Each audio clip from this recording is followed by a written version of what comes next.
And welcome everybody to our latest college football playoff rankings reaction show here at the Locked On Podcast Network. I'm Spencer McLaughlin, host of Locked On Pac-12. I've got Mark Culkin, host of Locked On USC, Jay Stevens of Locked On Ohio State Buckeyes, and Josh Neighbors of Locked On Big 12. And it is brought to you, of course, by Omaha Steaks. Fall grilling is here. Stock up on all your favorites at Omaha Steaks and take advantage of 50% off site-wide by shopping the Friends and Family sale. Go to omahasteaks.com. Use promo code LOCKED on LOCKEDON, one word at checkout to get $30 off your order. Minimum order may be required. So, rankings will be coming out as the show rolls on. We'll be reacting to them here as we have been for the last few weeks. But let's start with some expectations going into it. Jay Stevens, Locked On Ohio State Buckeyes. I want to start with you. Do you think there will be any movement for Ohio State after what we saw last week, or do you think they stand pat at number 2? I believe they're going to stand pat at number 2. I could see if they had a little sloppier or weirder performance, maybe slipping and behind Michigan. But I do think the Buckeyes have the luxury of their offense being good, but their defense really stepping up, even and sometimes some not up to standard performances, making big plays at the end to widen the margin of victory. I do expect the Buckeyes to stand pat at number 2. And I think, honestly, that's the most realistic spot for them at this point in the season. Josh Neighbors, Locked On Big 12. The TCU Horned Frogs do it again. We don't know how they are putting something in the food over there in Fort Worth that is giving them the special sauce to win games in a variety of ways. Sonny Dykes coming out saying, yeah, we practice that where we're running the ball, running clock, get the field goal team on the field. It was hectic. It was crazy. It wasn't always pretty. But once again, TCU wins on Saturday, and here they are undefeated. I don't feel like they've done enough to leapfrog Michigan here to get to number 3. I expect them to be at number 4 again. What about you? Yeah, I mean, I think from an overall body of work, I would put them ahead of Michigan. I think their strength of record is number 1, and that's the stat that they use. Their strength of schedule among the top 4 is the best, and those are, once again, numbers from ESPN.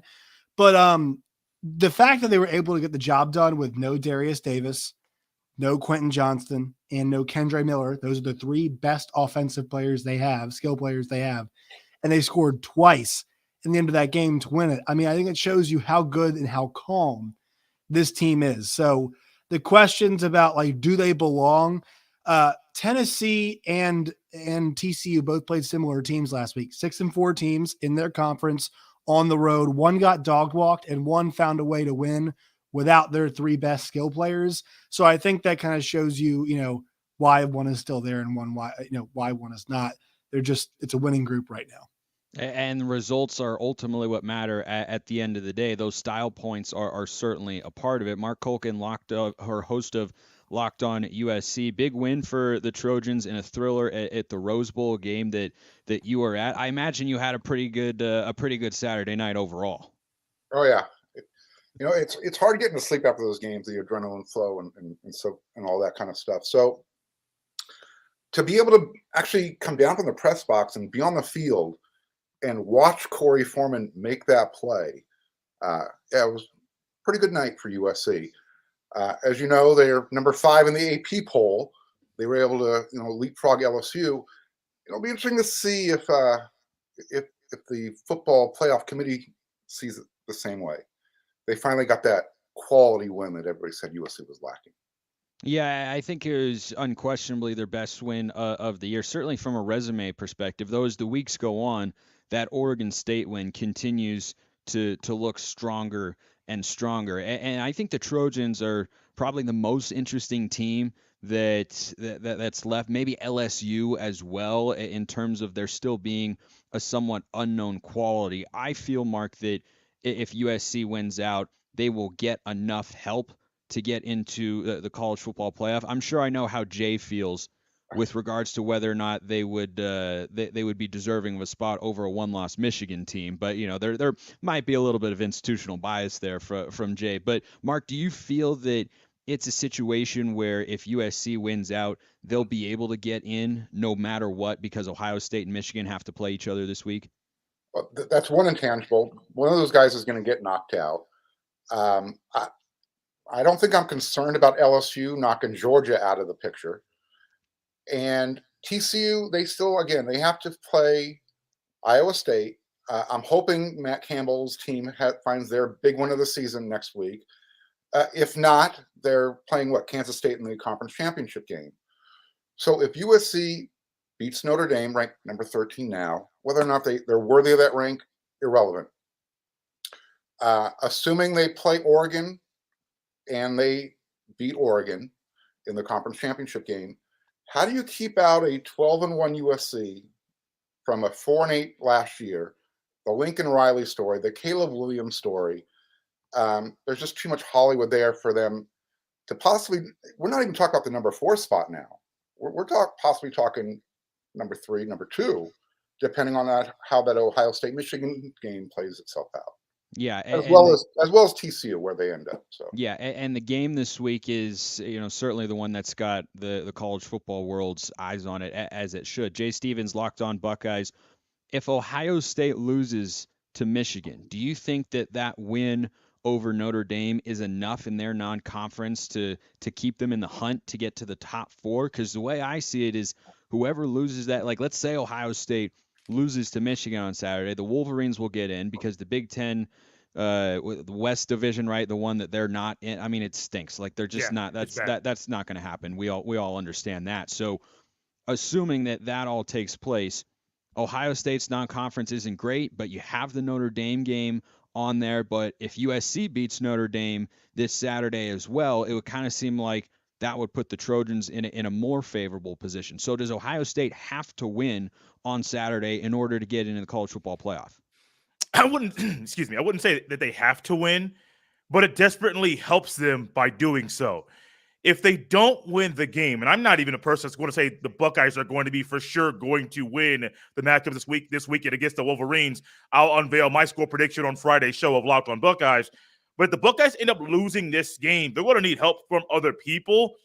Yes, LSU beating Georgia in the SEC championship game would help. However, I still think Georgia will still be in there, because I still think Georgia is one of the top 4 teams in the country. So that all the goes to, does the committee value a conference championship more than who the top 4 teams are? That's kind of where you have to split hairs, and committee may change that year after year, or it might be the same from one year to the next. But they just to help themselves out, they need to win this game. But no, before the season, I said I thought no matter who won the Ohio State Michigan game, I thought both teams were going to be in the playoff. I still believe that now, because I do think there will be some sort of chaos this weekend, next weekend, to where it does help the loser of the game still be in the Final Four at the end of the year. We're starting to get some rankings coming in. We'll check in on those in just a moment. But Mark, you didn't look completely in agreement based on your facial expression there on what Jay was on what Jay was saying. Do you disagree? That both would get in regardless. Yeah, I disagree. I look at. I think where maybe because the committee this year is supposed to be looking at conference championship and weighing that heavily. That allegedly it's supposed to be part of their formula this year, weighing it more heavily to the conference championship. So the Big Ten, look, Ohio State, Michigan, they're having great seasons, but the rest of that conference is talk garbage. I mean, it's hard to say it any other way. So yeah, I don't know if USC can, put a foot on Notre Dame's neck and beat them handedly. And I understand that Ohio State and Notre Dame played at the beginning of the season. It was 21-10. Mm-hmm. But if USC puts on, a 40-20 type of victory, is that more impressive to the voters?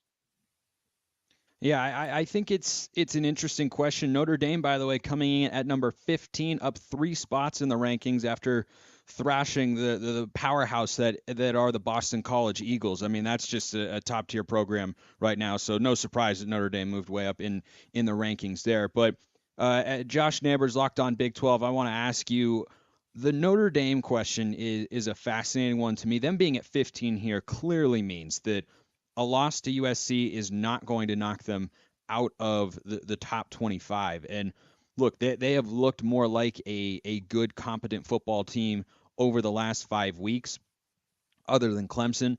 They haven't played anybody that's really noticeable, because Syracuse has absolutely cratered in the second half, and Boston College is no good, and UNLV is in there and they stink, and like there's just not that many great wins on there. But how important is it for Notre Dame to be right there in the context of everything we're talking about here as we compare resumes? Well, remember what the committee does in the back end here is they like to put together rankings to help justify the front part, right? That win, Notre Dame looking good, who does that help? Clemson, maybe USC eventually, and that Clemson, it's a loss. Also helps Ohio State because it's a win, right? It's the same reason why Texas was ranked initially. Well, who did that help? Help prop up Alabama, right? Help put them up there because TCU hadn't played them at that point yet, and it actually didn't help TCU at all. So, think about this point. They just use, everything from basically 8 on backwards is fodder to help justify what's happening at 1 through 8 at this point. So the higher you put Notre Dame, the higher profile the game looks this week, higher profile the win for Ohio State looks. And that's why if there were a team out of the big game to afford a loss, it's more Ohio State, because you look at that Michigan non-conference, it's garbage. That's the fact that they played those teams is complete crap in the non-conference. It's the same way next year too. It's bad. Well, it's really bad. And this is why I think TCU's got the better argument. Look, TCU's non-conference wasn't good, but SMU and Colorado are actually better than most everybody else who Michigan played, right? I'll push back on the Colorado point. That is a bad football team. At least it was a Power 5 team, though. Correct. But you scheduled a Power 5 team. Teetering. But you scheduled a Power 5 team, right? You did actually schedule a Power 5 team. So right. As opposed to Colorado State, Hawaii, and who was the third one? UConn, I think. UConn, who actually ended up being pretty decent. Shout out to bowl eligible UConn. With Jim Mora.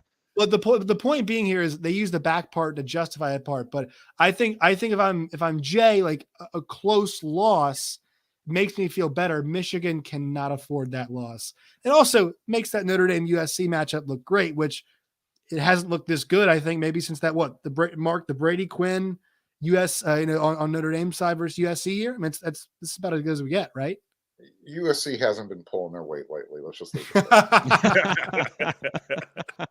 We're getting into the top 10 here with the college football playoff rankings coming out. Tennessee is at number 10 after getting, as Josh so eloquently put it, dog walked by South Carolina on no pun intended on that one either. I actually didn't mean that. Oregon comes in at number 9 after their win against Utah, who are at number 14. There's Clemson at 10-1. Now, I think USC is in a really good spot here, Mark, but the two kind of potential chaos teams that I think are still inside the top 10 and have a chance based on what lies in front of them and how everything is played out. I think the Clemson Tigers are one. I think the other Tigers down at Louisiana State, or as we might call it, LSU, are the other, because they've got Georgia in the SEC championship game. Are you worried about the potential of LSU ending the year at, what would it be, 11-2 as an SEC champion, a win over Georgia, leapfrogging USC if it came down to that? I'm just trying to understand the love affair with Red Stick, their team this year. Is it the win over Alabama that Bryce Young is great, but that's not a good Alabama team this year. So I'm trying to understand why LSU is getting that boost. Why are they getting that benefit of the doubt? If they beat Georgia, they're going to continue to get that love affair. So yeah, I'm going to worry about it. But what's so interesting about this is every time USC and LSU, going back to the BCS, there's that connection, and it seems to be there again right now. So again, USC though, as long as they continue to win out, I can't see LSU beating Georgia. Yeah, I think that's something. Yeah, you don't want to put yourself in that situation. I think I agree with you, Mark, that LSU is good. And by the way, Alabama just came in one slot ahead of Clemson at number 7. So that kind of goes more to the point that you just made. They're ahead of a one-loss Clemson team, though the ACC is pretty darn bad, like very, very darn bad. It's Miami You could bad. probably say. Yeah, I think He's right.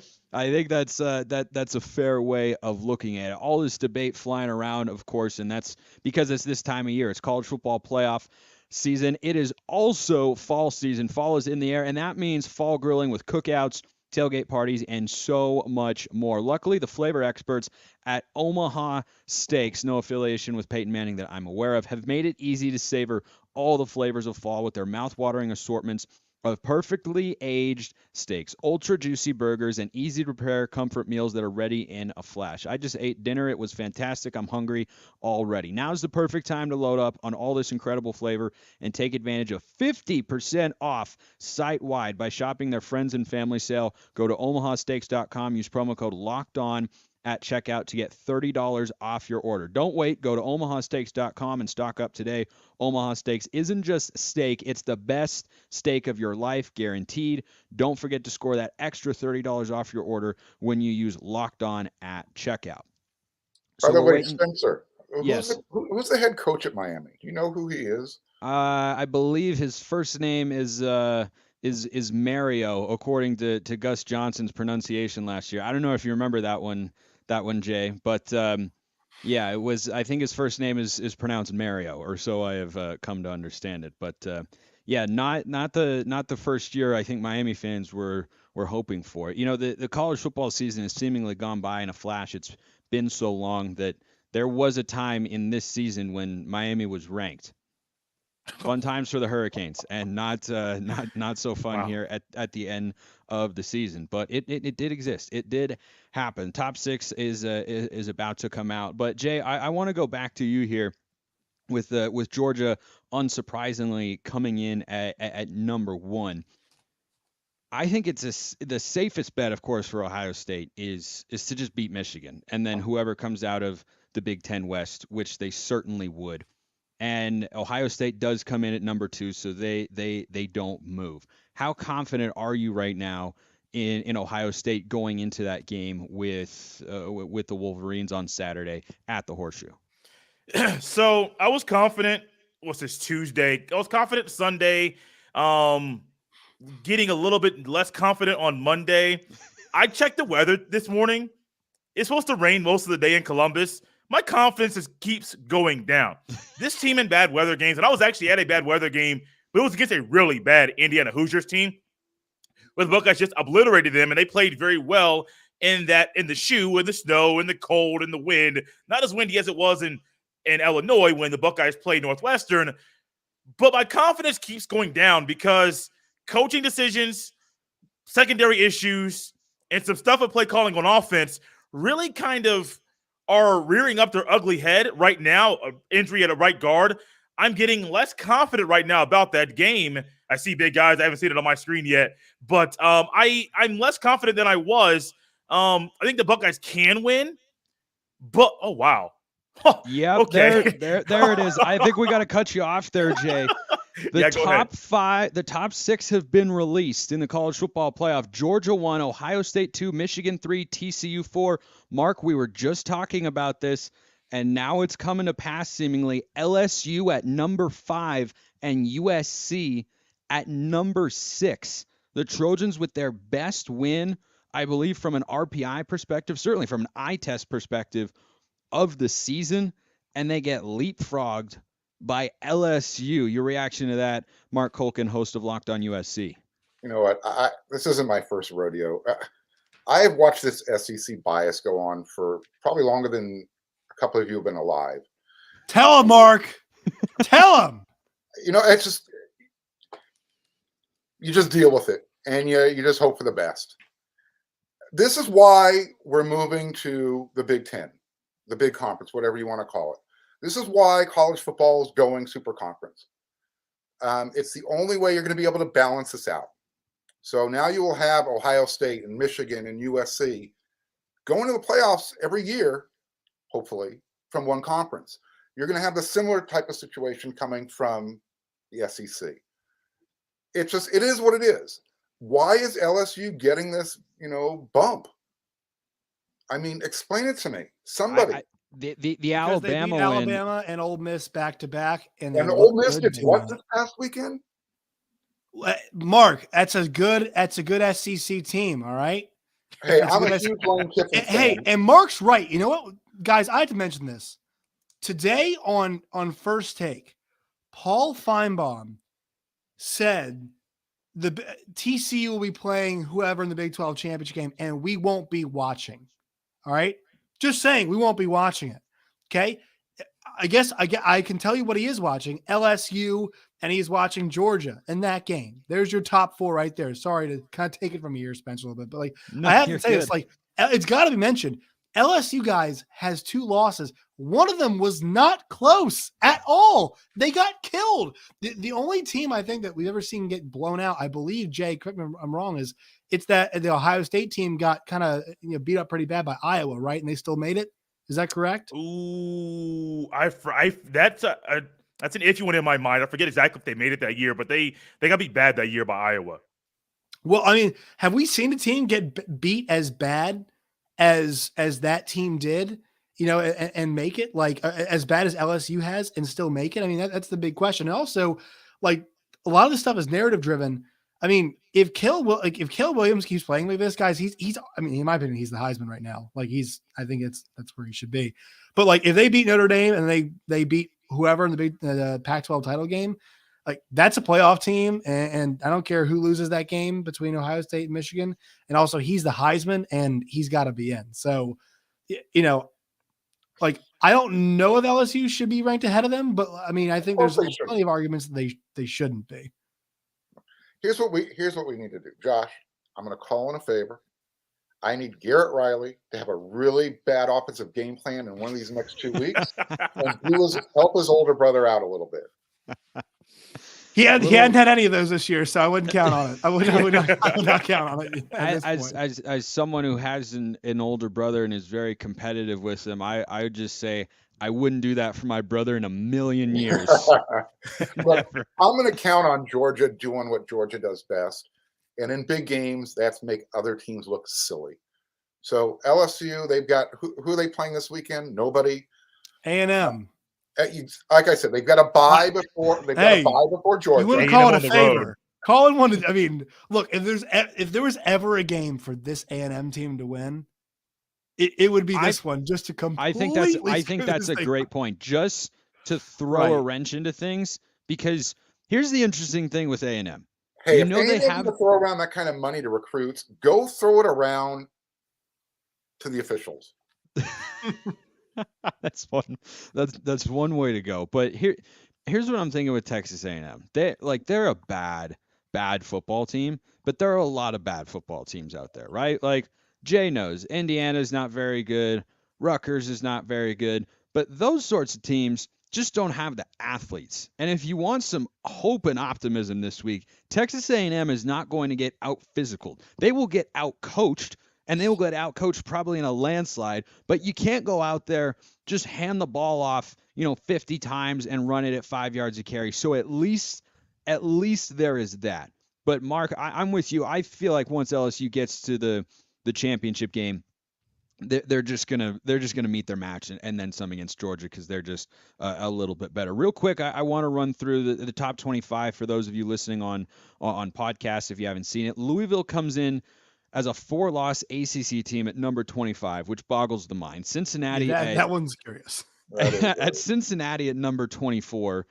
All right, Texas at 7-4. Should we just make this a top 20 and just cut the bottom 5 if this is what we're at? If this is where we're at this point in the season? No, because you're going to take away a good win from yourself. You have to take that well, yeah, that's kind of true. UCF at number 22, even though they lost to, I believe it was a 4-7 Navy team last week, and they're future Big 12, I guess, but they're not there quite yet. Oregon State at number 21. It's a crime that they're not in the top 20, and Ole Miss is at number 21 slot ahead of them. Tulane at 19. UCLA falls to 18 after the loss to USC. North Carolina and Florida State carrying the water for the ACC as best they can, though the conference is still not good. The actual ACC champion, Notre Dame, comes in at 15. Utah at 14. Washington one slot ahead of them at 13. Kansas State 12. Penn State 11, and then we already ran through the top 10: Tennessee, Oregon, Clemson, Bama, SC, LSU, TCU, Michigan, Ohio State, and Georgia from 10 to 1. So on the back end there, guys, we talked about Notre Dame. Are there any teams, Jay, that really stand out to you amongst this group with regards to, hey, that could serve as a quality win here, that could, they could pull an upset here? I feel like the direction you'd have to look is the ACC teams is to ask yourself the question, like, can one of them knock off Clemson? You would think so, but I'm one that when it comes to this stuff and the surprises, I'm surprised by a lot. So it's hard for me to put my mind with the committee. I'm not the biggest fan of the committee. Only surprise I might really want to say that could actually happen is, can South Carolina do it again this week by beating Clemson? That's where my mind goes immediately. We saw what Spencer Rattler did last week against Tennessee, and I think I saw the drive chart. It was touchdown, touchdown, touchdown. There may have been a punt, halftime, a few more touchdowns in the second half. That's where my mind goes right there. Is is there more magic for Spencer Rattler against Clemson? This weekend. Depends how much he loves Lincoln Riley still. Mark, you only need like a Michigan loss. That's like kind of all you need here. Hey, I mean, I'm taking Georgia every takes care of business. Of separation connection I can find right now. I will say this. I think Ohio State, looking at these rankings, is in a really good spot, because think about like who's left. Like all they have is Michigan. They're not losing to Iowa. We already saw it once. Like Ohio State played about as bad as you could start off the game and still won it by what 28, 30 points, whatever it was. I think Ohio State's in a great spot. I think USC's in a really good spot too. I really do. And Clemson can't rack up any more quality wins because of, look, like if we start calling South Carolina quality win, I know they beat Tennessee, but like that's not been who they are the entire season. They've got really North Carolina in the ACC championship after and they just lost to Georgia Tech. Yeah. They just lost to Georgia Tech. It's like, how the hell do you lose to Georgia Tech? They're horrible. They got an interim coach, and they're like really average. I know how you lose to Georgia Tech. You're They're not ACC that good average. of a football team. That's exactly how you lose. They're ACC Georgia average. Tech. So, this kind of speaks to like what's happening. We talked about like the back part of the rankings, like how are these teams still ranked? Guys, there's just not as many good teams as there normally are this year. Like the team just aren't as good as they normally are, and I think we're seeing that reflected because the back part of the top four right now is just kind of it's a mess. Like it's a mess with Clemson still being involved, and then USC being involved is not weird, but like LSU's got 2 losses, got killed by Tennessee, and like they're right there at number 5 in the country. Alabama's at number 7 with 2 losses and won't play in a title game, right? So that kind of shows you we lack great teams this year in a way we have in the past. Like I said, if anybody, including myself, thought USC would be in this position right now at the beginning of the year, they'd be lying. It's just flat out lying. Yeah, I think what Lincoln Riley's done has been pretty amazing. But I talk about this on tomorrow's episode of Locked On Pac-12, and I wonder if you agree, Mark. I'm with what Josh said earlier. He's got to be right in the thick of things for the Heisman race. I think regardless of how these final 2 games go for the Trojans before whatever bowl game they end up playing in, he should go to New York, because I think Lincoln Riley's done an amazing job, deserves a lot of the credit. But to me, I don't think USC is in this spot if they have just Lincoln Riley and not Caleb Williams. That guy does basically everything for the offense. Yeah, no, he is a generational type of player. Yes. And it's not just his athleticism with his escapability. It's his arm.